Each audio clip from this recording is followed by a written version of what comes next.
So, welcome back to the Couples in Focus. I am Thomas Westenholz, and I'm here back with Michael Preston. And it's great to have you back, Michael, and looking at another episode of EFT and relationships and how we navigate these muddle, murky waters that relationships obviously are.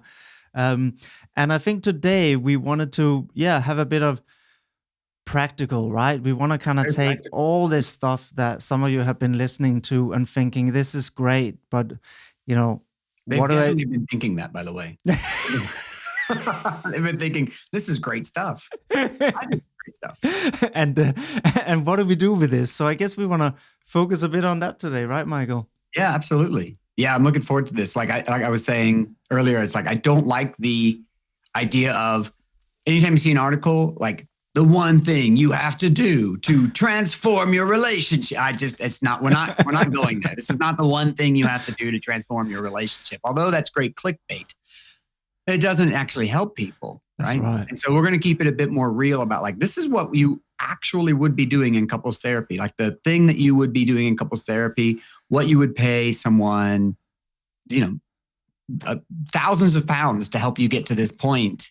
We're just going to tell you like what you have to do For free. for free. For free. Just for showing up here. There we go. So, yeah, let's get rolling. And I think we were talking just a little bit before we started recording, right? And we were talking about this idea or this analogy around playing a game, right? What game are we playing? And often again, like I said, that I think often we can get stuck in playing battleships where it's kind of like we're trying to defeat each other. And, hey, I got a hit, oh, you got a hit. And eventually one of us loses and the other may be winning, right? Right. And in that, there can't be a relationship, right? Because we are not relating. And it's so easy to get stuck in that when we somehow start perceiving the other person as the enemy, right? Then it feels like we're playing battleship. But it's a really bad game to be playing because there has to be somebody who loses, right? Yeah. That's just how that game works. And what we kind of want to talk about today is how do we create a more collaborative game where the end goal is that you both win, right? Because that's really what relationships is about. Relationships is about let's find a way that we can both win because we are actually trying to achieve the same thing, right? And often we are maybe not aware of that, but we are all trying to find a sense of safety, a sense of place of support, right? A place where we can feel heard and listened to, where we can share our inner world, right? Where we can feel nurtured. This is part of why we are in monogamous relationships in the first place, right? Because they provide or can provide some of these amazing benefits. So, Michael, I'd love to hear obviously your take on this, like what people can do and how they might be able to move out of playing battleship and into a better game. Yeah, I like I like the analogy of battleship because it literally is a game of like trying to get the other person, right? I'm trying to get that hit, right? And unfortunately, it's fun to be competitive. I'm a very competitive person. I love playing sports. I love being involved in games. I play games with my kids all the time, and there are winners and there are losers, and that's fantastic. As like a fun way to play a game, it just doesn't make a good relationship. That's right. it. And there are some games that I can't play with my wife because she's too good at them. And I just can't beat her. So they're just like banned in my house. I'm like, no, we don't. Yeah, I don't play those games with my wife. She's really good at a game called Speed, a card game. Yeah. I don't know if it's a popular one here in the UK, but it grew up. But she's much faster than I am at it. And we played for like the first year of our marriage and she kept winning over and over and over. And I found myself getting really, really frustrated. I could not get better at it. And I was like, we're just done. I can't keep losing. Yes. But So I love games. This is not it is not in opposition to the idea of winners and losers, and it's not opposition to the idea of competition. But it is in opposition to the idea that I am in competition with my partner at all times over all subjects, right?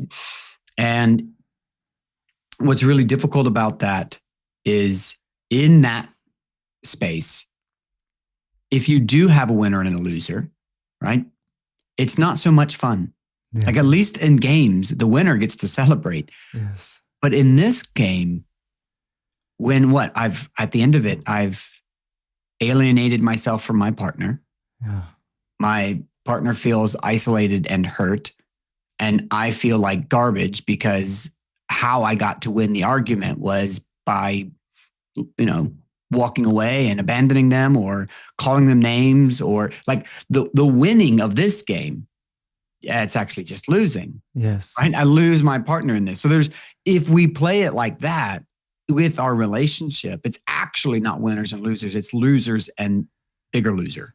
That's right. And I think even if you are playing that game, and we use the analogy of battleship, if you sink all her ships and then at the end she might surrender, then you only have your ships left. So now That's you right. got to share whatever little ships you have left, right? So you have less together. And I think that's the whole point. Relationships is about creating that we have more resources together, whether it's emotional, financial, time-wise, whatever it is. Relationships are meant to, if we can navigate them in a healthy way, to give us more resources, right? It's the main reason we're here and we engage in these dynamics. But often we end up feeling that we have less resources because we spend so much time with our partner playing battleships, right? And trying to roll the dice and hope that we get the higher throw and we sink their ships. And, it kind of reminds me, I was out going for a walk here the other day, and a dear friend of mine called me up and he said, "Oh, been so angry with my wife now for 2 days." And I said, "Tell me what happened, what's going on?" He said, "Oh, I read this on the news, about this." And then they started talking about, these big emotional charged topics around immigration and other things, right? Oh, yeah. And his wife is an immigrant. And it got really heated and they started up having this big blowout and they haven't really been able to speak together for 2 days. Oh. And exactly, and it has a huge impact, right? And the kids can feel this tension. Yeah. And I said to him, "What is it really that's going on? What is it that's so hard?"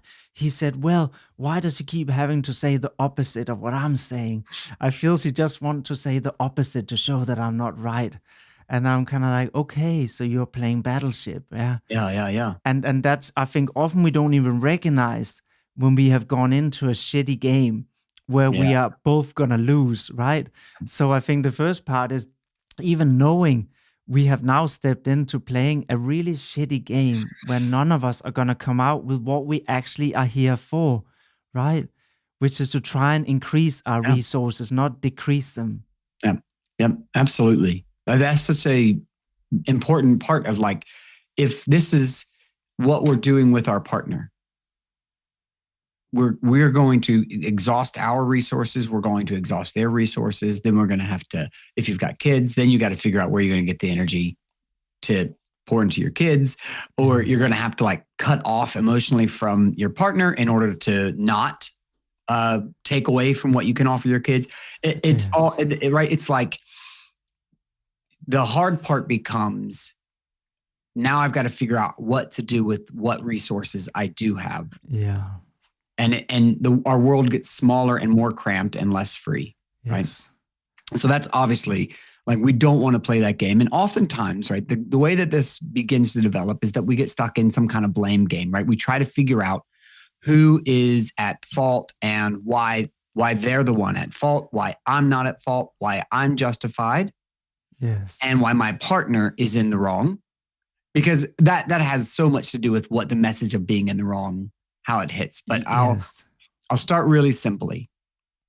And this is a very important part. And when I'm working with other therapists on, like when I'm doing supervision, we'll talk about this often. It's like our first job with a couple is to help them begin to see that dance they're getting into, the dance we've talked about here, that pursuer withdrawer dance, help them begin to see it and help them begin to collaboratively own this thing that happens to them, right? So what do I mean by that? I mean, the couples we work with need, before we could do anything that amounts to any significant kind of change, they have to be able to see the thing that happens to their relationship as a joint problem.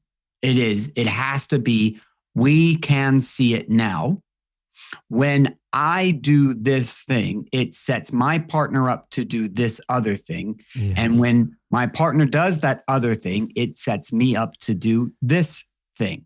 And we keep driving the bus, right, of the thing that we are trying to change. So that's the crazy part, right? That's the really hard part for people to kind of wrap their mind around, right? When you've got a partner that yells and they go, I just wish he would stay and listen to me. Like, right. But can we start to see how the yelling impacts his ability to stay and listen? Yes. Right. And then the other one is, I just wish, she'd stop coming at me so hard. And it's like, well, can you see when you pull away, when you go away and you don't return?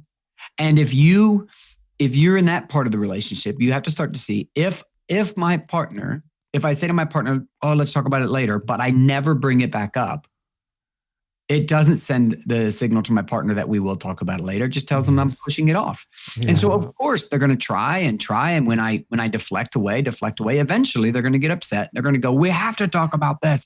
Why are you always trying to avoid this? Right. And so then you have to see, oh, it's my lack of participation around this thing. That's right. That eventually raises the stakes for them. And then they start yelling. That's right. And then the more they yell, the more I go away. Yes. And the more I go away, the more they yell. And you know what? I love what you're saying here about how can we start seeing how what we do impact what the other one has to do. And again, I love these analogies. I used to play a lot of ping pong, table tennis. Mm-hmm. And if you're playing a soft game where you return it quite softly, it remains a soft game. But the second one person start to smash, you have to start engaging in that, and then it becomes a more harsh game because you have to return with the power as well when they have power. And that means that anyone who then start upping that intensity will then almost force the other one to also engage. I love it. And up that intensity, right? And this is like, because that's kind of what you're describing. It's a ping pong, right? Okay, so you smash. Well, now I have to return with a smash too. That's right. And therefore spotting what is it I'm doing? How am I returning the ball?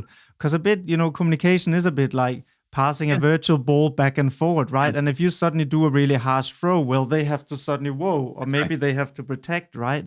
And then they can no longer throw it back nice and softly anymore. And one thing I just wanted to say as you were talking was I just want to also show my compassion to how intoxicating it can be to go into the shouting and wanting to be right. And I just want to say, even as smart as therapists like me gets it wrong, okay? Even recently, with a friend of mine, and I said to him, because you tend to disappear for long periods of time and just don't respond when you have agreed to meet, right? And I said to him, listen, it doesn't really work for me that you just don't respond, right? Because I set time aside to meet. And instantly he got defensive and he said, oh, but you missed the call, whatever, 3 months ago. And then I started feeling I got defensive, right? Yeah. And I just had to take a breath and stop myself because I noticed how intoxicating it was to start going back and proving, no, he is in the wrong. He is the one who had done me wrong, right? So I just want to acknowledge that. I know it is so intoxicating because we want to protect that ego, right? And now he had said, I had made a mistake. I wanted to protect my ego and make sure it was clear it was him who had made. So I get how intoxicating this is. And it's like a drug, right? It's literally like a drug, and it's trying to preserve this sense of identity that I don't want to feel I'm wrong. Yeah, because that doesn't feel good when suddenly somebody says something and I feel maybe something is wrong with me. Maybe I am messing up. It doesn't feel good. Yeah, I agree. It sets that alarm bell off, right? The alarm bells start going off, and when the alarm bell goes off, we have more limited resources in that moment. Yep. And our incredible brains start saying, okay, use whatever tool you need to get out of here, right? That is what our brain does. And so we have to help slow that down. And part of slowing that down is beginning to see each move in this dance. Yes. And beginning to see it in terms of, like, it doesn't matter what topic we talk about, right? We could take sex, money, mother-in-laws, put them all in the middle, and you're likely to see similar moves that eventually run until it's exhausted, and then people disengage. Yes. Right? And so what we have to do, what the one thing that leads to change, right, where it begins, is holding this as a problem that we create together. Yeah. And if we created it together, then we have to get out of it together. That's like, it's going to take us. That's right. And I think there when and we get to in a second what you were talking about, seeing our part in it, which is super important. But when the escalation happens, we know that's super, super difficult, right?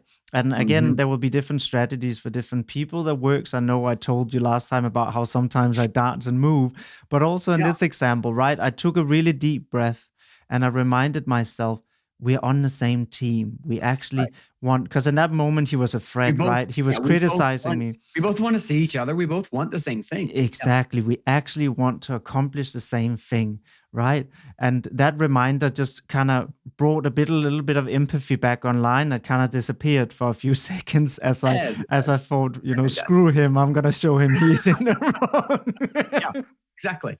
and it kind of just brought up, and I think we need to first restore that because we are totally dysregulated. We can't see our part. It's No, just not happening. Right, then we are going to go not in into that the moment. grind or run. That's basically That's right. it. That's it. So for me, it really helps. So, and I don't know what helps for you, but in those moments, I tend to either move. And again, that's exactly what I did here. I actually went for a little walk and just took some breaths. And that kind of brought empathy back online where I started thinking, hey, I don't really know what's going on for him. Maybe he's feeling depressed. Maybe he's X, Y, and Z, right? So he disappears. So maybe I can try and figure out what's going on for him Mm, before I kind of sets off, right, and escalate this into a place where it gets really hard to do right. anything about. Right. Yeah. Yeah. Moving doesn't help me. But getting really still Yes. and paying attention to my body. Yeah. Like I can, like, it's like, ooh, when my heart rate and I could feel it thumping, thumping, thumping, thumping, thumping, thumping, thumping, thumping, thumping, thumping, thumping. I'm going, I will not make good choices here. This is not my best self, right? This is a self that is in preservation mode. Yeah. And when I'm in preservation mode, it's not, oh, let me preserve this relationship. That's It right. is, let me preserve the self right now, right? That's the only thing preservation mode is concerned about, is how do I preserve the self, not the relationship? And so I have to like physically call that out. Get you. Right? And I will say it out loud. I will say, I can feel myself amping up and I need to calm down. Get you. Because I don't make good sense when I start doing this, right? And I know it. And part of that is, and I'll say, like, because I know my move really well. I know my move is to get louder. And that's kind of the environment that I grew up in. It was like, hey, whoever could sustain the loud yelling the longest, they were the winner in the end, right? If you just stay in the fight and then throw in some real dirty comments, right? Take them out below the legs kind of thing, and just like take them out at the knees, and then you win. That was it. And it was always about winning, right? Yes. And so the problem is you stay on your guard all the time, right? Even when it's calm, you had to stay on your guard because, you never knew when it was going to pop off, right? But I know that about me. I know that really well. And I know that when it comes to arguing, I know I'm not a good loser, right? I don't lose well. So I have to win. And that's what it becomes about. Like, so I move into getting louder. I can move into like explaining my point again and like really having like, it's like it gets into like, you must hear me and understand me before I budge and understand you. I hear you. So you start smashing that ball, yeah? Except really it becomes even harder to get the message when the ball is being smashed. Absolutely. I get you.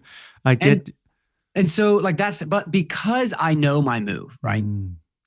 Because pen and paper, wrote this stuff down, right? And we'll talk about this in a minute. But because I've done that work, I can catch it now. Yes. And I can feel myself moving.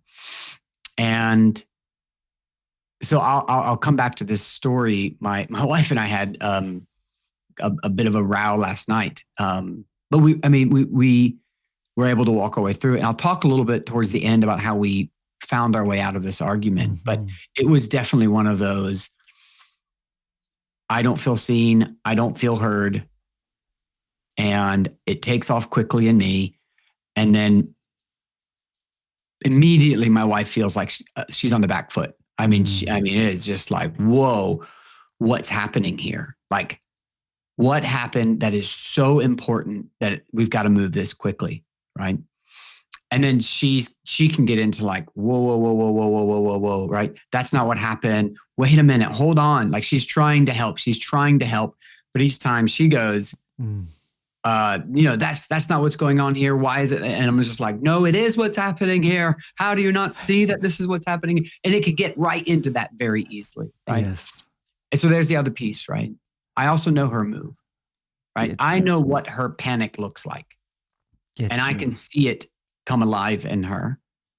And I know if my heart rate's up and her panic is on, if we keep going the same direction, it's going to be a full-on argument, right? It's going to be a full-on fight. Yeah, you guys are rolling those dice, huh? It's like, I'm going to take those ships down. And I think you're saying something important because we're talking about the moves. And I think you said actually a step that's even before then that you guys do, right? Which is the awareness of I am about to go into this place where I can't make good decisions, right? And you said, I know because my heart rate start going up. Yep. And this might be then the first question to kind of pose out there for the listeners to kind of, if they have paper or whatever, start thinking about is what are the signals that your body gives you when you start becoming dysregulated? When you start going into this place where you either want to fight or get the heck out of there. What is happening? Because if we can start noticing those signals, we can start intervening before it escalate completely out of control, right? Because once you press the missile launcher, it's too late when the missiles is. So we need to kind of figure out, okay, I'm in a place where I want to press it, right? And know that warning sign beforehand so we can interrupt the process because there's a point where it's escalated so much, it becomes very difficult to interrupt, right? If it's full blown out. It's like, can you stop a boulder rolling down a hill? Yes. Right. It's just, you good luck. So what we're talking about is how to notice the early signs of this starting so we can stop it before we're in full out conflict, right? And you're full out roaring because at that point you probably can't stop yourself. No. So what are the signals? You said for you, right? Hey, it's my heartbeat going up, right? Yep. And for me, I often notice a tension in my stomach. That's a very clear sign for me that I'm a bit dysregulated. I somehow feel a contraction around here, my gut, right? And I know that means I'm not going to make good decisions, right? And you say for you know then that the intervention you need is to sit still a bit. That's right. And just breathe, right? I know for me, I need movement. So I will go for a walk or dance. So again, it's noticing what are your bodily signs that you're starting to get really dysregulated, right? So we can interrupt the pattern. Number 2, what is a strategy I can do to try and calm it down? And we don't have the right solutions. It's for you to kind of experiment, right? For Michael, it works to breathe and sit still. For me, it works to move and breathe, right? So find out what works for you. And what kind of helps you calm down to a place where you regain. And you will know that it's working when you start regaining a bit of perspective, right? So my example with my friend, I was like, screw him. He's the one who did this. I'm going to make him see that he's in the wrong. I have now lost perspective, right? So I said, okay, let me not engage with him. Let me go for a walk. Let me breathe. And after doing that for 15 minutes, I start thinking, hey, I don't know, maybe he's feeling depressed, maybe he's retrieving and being avoidant, and my compassion started coming, and that told me, okay, I'm slowly coming out of this response, right? I'm kind of coming back into my own again. Yes, because as you said, compassion goes when we're in fight or flight. We only care about our own survival. So that's a sign for me to know, okay, I'm slowly coming back to the place where I can engage with this other person again. Yep, absolutely. Right, so we got to... The way that you can figure this out is going to be through pen and paper. Like, sit down and start writing this stuff down, right? And so what you want to start to pay attention to is, what is something that my partner does that can start to set my alarm bell off? Like, what happens, right? That's really the most important question at the beginning, is what happens between us, right? You can simply just write the sentence, I find it difficult when my partner walks away. Yeah. When my partner starts yelling, right? When my partner takes a certain tone with me. When they do that, eye roll that I hate so much, right? You really want to get that thing that begins to go, ooh, this hits when they do this. When she's telling me I got it wrong. Well, yeah. When she's telling me when she starts telling me I've got it wrong, right? Yes.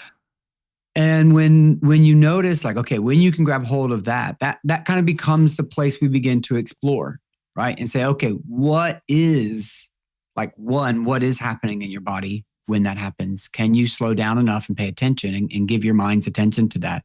Mine's always going to be my heart rate. I know it. I've walked through it many times. Your stomach's going to start hurting.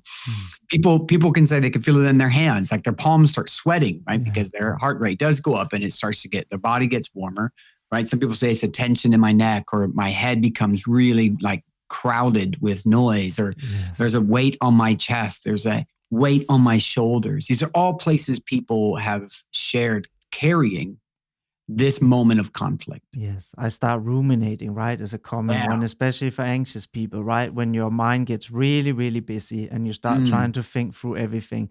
Again, maybe you're starting to go into this place where it's getting really dysregulated and hard to have perspective.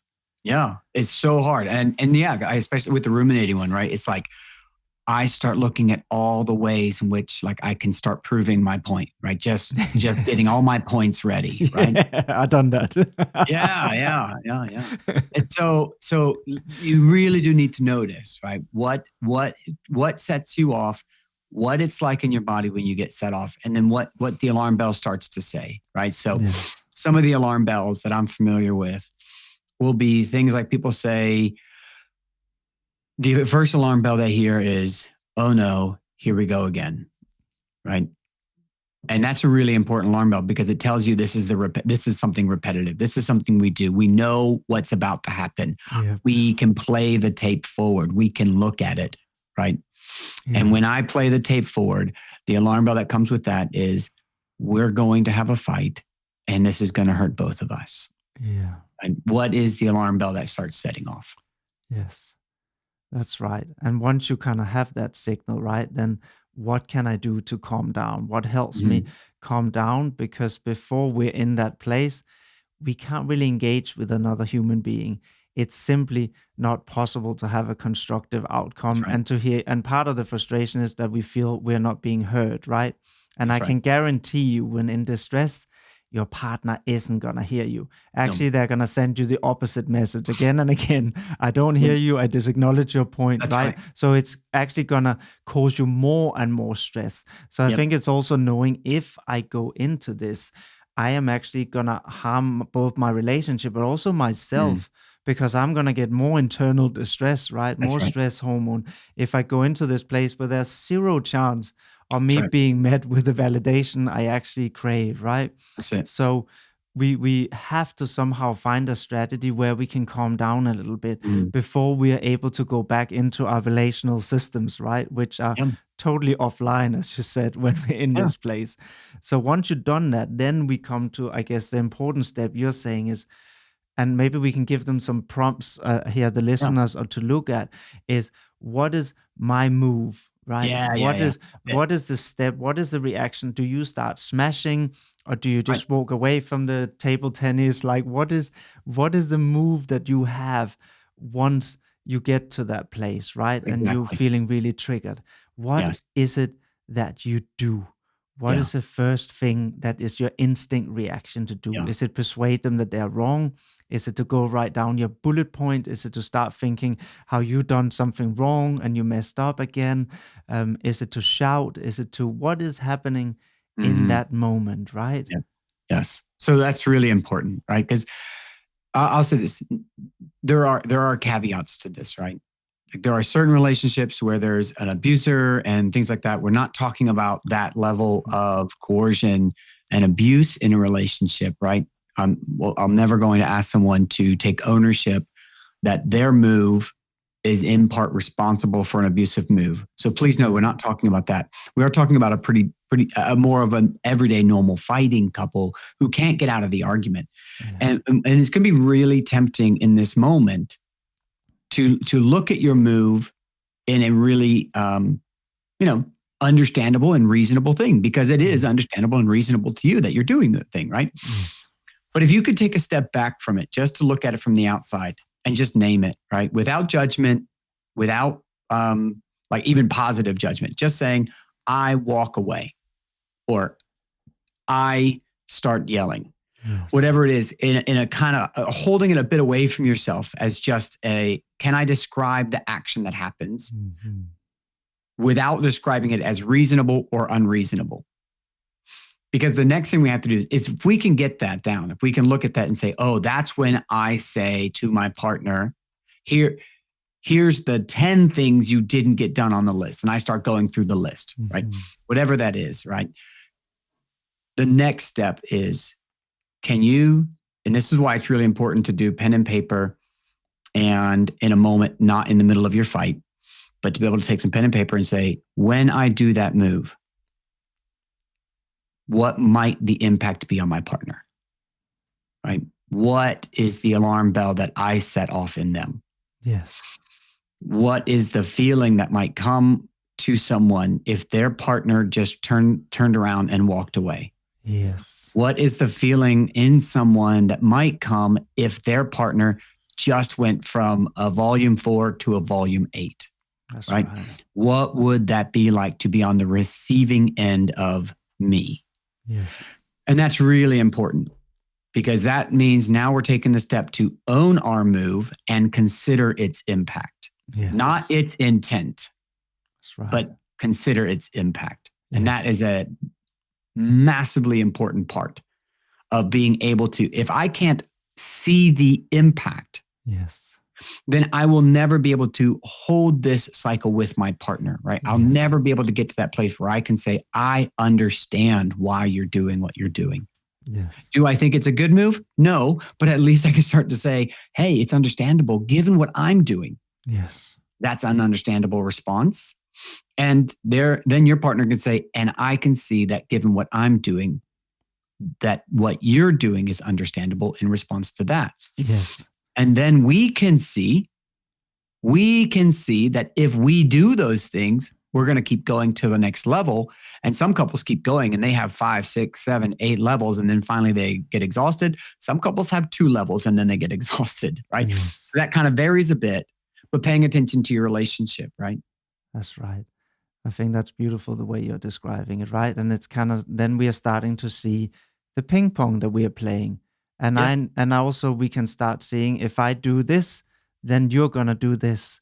And we actually start creating a more predictable game, which is really helpful, because our brain loves predictability, and predictability creates safety. Unpredictability create more anxiety, right?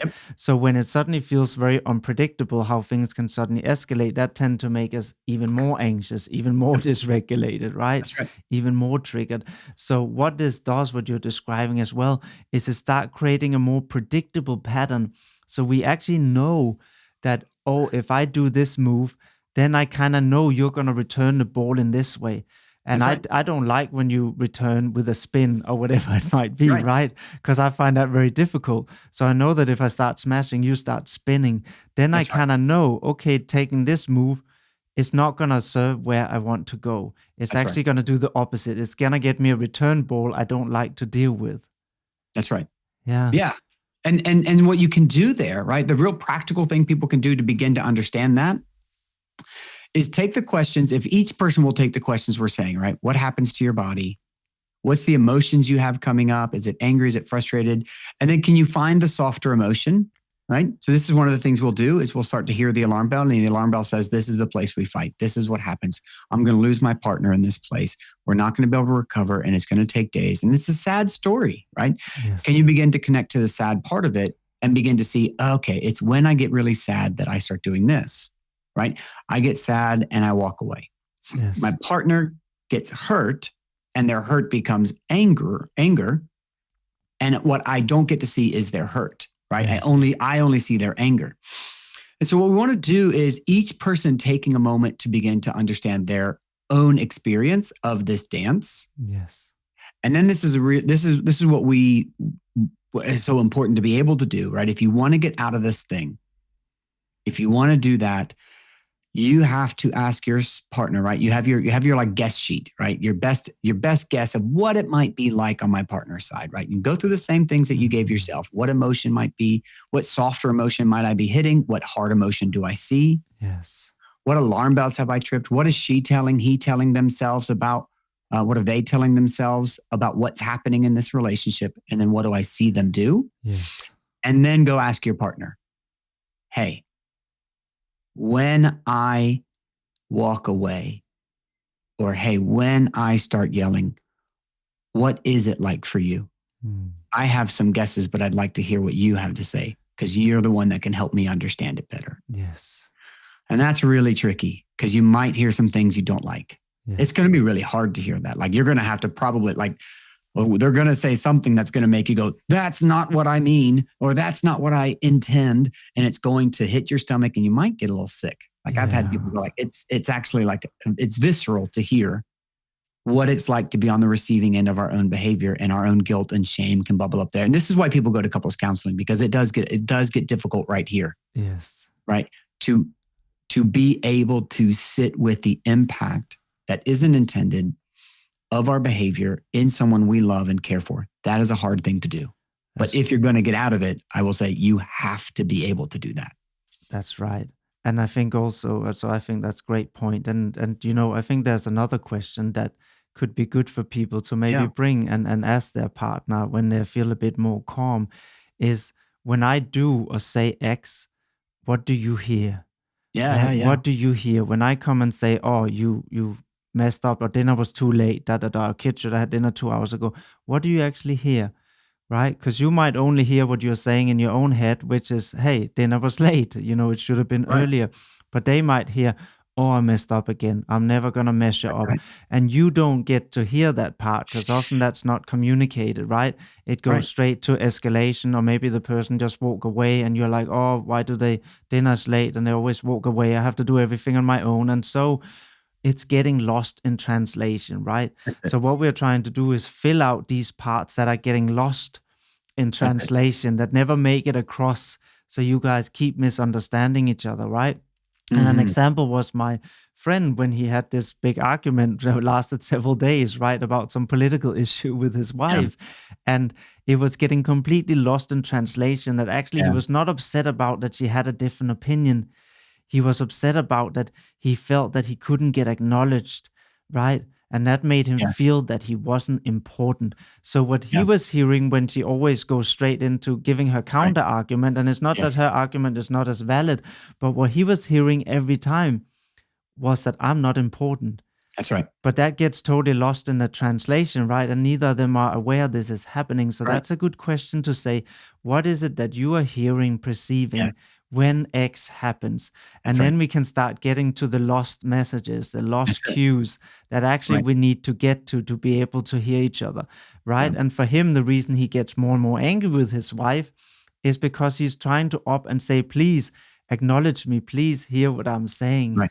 Yeah. While what she is hearing is, I'm not allowed to have an opinion. I'm not as important as you are. He keeps responding with his point, which is what he's right. The funny bit about the cycle, right? It doesn't allow the cycle. When we get in it, it does two things. It doesn't allow for vulnerability, and it doesn't allow me to see my move. That's right. And so a person can come in and say, we're having this conversation, and each time I make a point, they just make another point right back at me, and I don't get heard. And then it's like, well, what do you do next? Well, I have to make my point again. Yeah. So you're saying that you're doing to them what they're doing to you, and you're saying that what they're doing to you is driving you crazy, but when you do it to them, it shouldn't drive them crazy. And it's like, oh, because the cycle doesn't let you see it that way. The cycle, you're in it. You can't see the forest through the trees, as we say, right? You don't get it. So if you're coming to this, you have to come to this in a moment where you're a bit more regulated, right? And a bit open to some collaboration. And I love that, because when you come together and you say, like, what's the message you get from me, right? Right. That's another way to ask what's the alarm bell saying, right? What's the message you get in this? How do you make sense of what's happening between us, right? Yes. And those messages are never making a way through, because those messages are often very vulnerable. Yes. And the softer emotions can't make it through, right? Because that's like showing up, to a fight and tying your own hands behind your back, right? Yes. That's not a good idea. The brain's never going to let you do that. But in the softer place, can you begin to say, okay, I'm going to steady myself and say, hey, I want to listen to this. I need to hear what happens to you. Yes. And I need to be able to share what happens to me. And together we need to be able to name, like, even just the body cues, right? Yes. Hey, I notice my heart rate goes up. Hey, I notice my stomach starts churning. Yes. And I need you to know when that happens to me, Yes. my field of vision gets so narrow, Yeah. and I cannot be responsive anymore. I Yes. cannot hear you anymore. It can't take new information in. It can't update the system. We're going to have to pause. We're going to have to slow down, right? Yes. And we can't do that until we can hold the problem as a unit, right? And say, okay, when you've had this conversation, then you can say, okay, this is how we get off balance together. That's right. That's This right. is how we do it. Yes. And this is also where I feel, where the criticism, the blame, etc., is what Right. fuels the escalation. I think what I really found, and such a simple, but also for me, it's literally a magical tool that I think That's we right. can give people is when we can switch from trying to be right to validate, Mm, then it calms the nervous system, and it right. literally is like magic, right? And It we is. It we is. see it in therapy all the time that they, Yep. and part of the reason it works is that we are not caught up in a cycle as a therapist sitting on the outside, so we don't care about right. Like, we don't sit and listen for who is right when people share their All right. stories. We listen All for right. their distress, and then when we validate their actual distress, their nervous system calms down. And we just want to share, because I had a personal experience of this, right? Once I Yeah. went to an EFT couple therapist session, right? And we Mhm. had a lot of tension around our son's medical condition.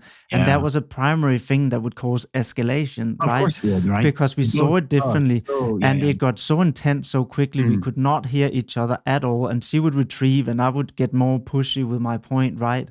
And try to overpower her with my logic and etc. And I remember, and this is why it's good, because I remember the felt experience of this when the therapist looked at me and I was toning up the volume, right? mhm. And my therapist said, "You're feeling really scared for your son, aren't you?" Yeah. And it was like the therapist got it. Yeah, Behind yeah, all yeah. my noise and my escalation, she saw that, hey, he's trying to protect his son and he's actually terrified that his Yeah. son isn't going to be okay. Right. That's right. And the second she said that, everything just calmed in my nervous Everything system, changes. and I didn't have to attack anymore. And I just say that because it's literally a magical tool It that, of is. course, it's easier for us as therapists because we are not caught up in it. But at some point, you might be able to do this yourself. That's This right. very simple tool of acknowledging these more vulnerable parts, right, That's that are right. not being communicated. And when we do that, there's not many ways I can think of that's more effective at soothing the other person's nervous system, right? When we Right. can switch away from, it's not really about being right in this moment. It's just about, hey, you're scared about something and I'm scared about Mhm. something. Yep. What is it you're scared about? Yep. Absolutely. No, that makes so much sense, right? And you're right. It is like a magic moment because that softer, more vulnerable emotion sends a different signal to our partner, Yes. right? It says, okay, Yes. I can meet you there. That's I right. can meet you in your fear. Yes. I can't meet you in your anger, and I can't meet you when it's a torrential downpour of words, Yes. right? But I can meet you in fear. And so literally it kind of turns off the alarm bells in your That's partner. And that's when their right. alarm bell goes away, suddenly they're able to do a lot more, right? Yeah, exactly. And that's what is so amazing, right? And the felt experience I had in that moment That's was the amazing. second you said, "You're really scared for your son." My nervous Mhm. system said, she gets it. And Yep. now it's possible that my son can be safe, so I don't have to turn up the volume, right? And literally instantly, my body Yep. relaxed. She even said, "What happened in your body?" Right? My body relaxed. I sat down. I became more soft. That's My it. my intensity went down, right? Because suddenly it wasn't needed anymore. It's like my brain instantly noticed danger's over. That's right. And then it could Right. calm down, right? And then Right. suddenly I could start seeing my partner's perspective. That might be different and we might still disagree. Yeah. But I suddenly realized that's not the most important thing, Right. which one of us are right. Right. It's the fact that we are both scared and we're both trying to protect this child, right? That's And we right. both get caught in how terrifying that is sometimes. Yes. And in that, we missed supporting each other, That's right. Yes, absolutely. I was going to say it's, wrapping up this part of the show here.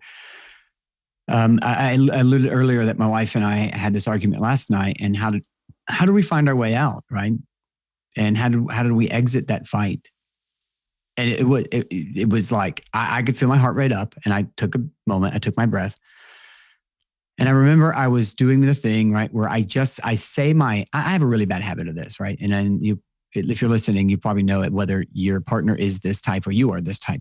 But it's like I'll start at my point. I'll bring all the points in. I'll tell the story of like how this makes sense. And then I'll just like alter it a little bit, not the facts, but like how I say it. And then I'll just say it again.